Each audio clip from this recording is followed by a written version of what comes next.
Bring an end to airborne contaminants in your car with the new cabin filter from Filterheads.com.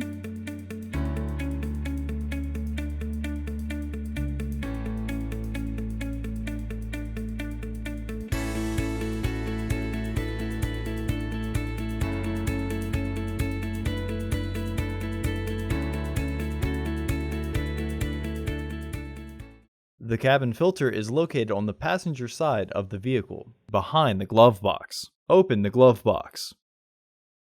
Push in on the sides of the glove box to release the stops and lower the glove box.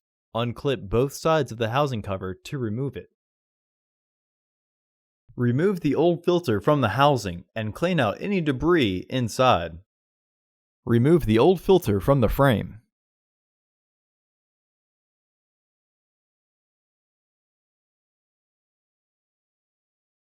Install your new AQ1058 filter with its airflow indicating arrow pointing down.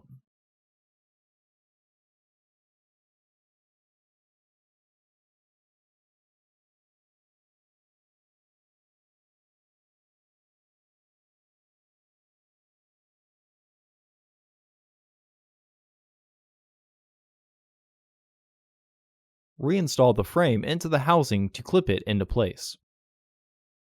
Partially close the glove box to re-engage the stops. Close the glove box. Visit our website to order your filter to ensure that it fits.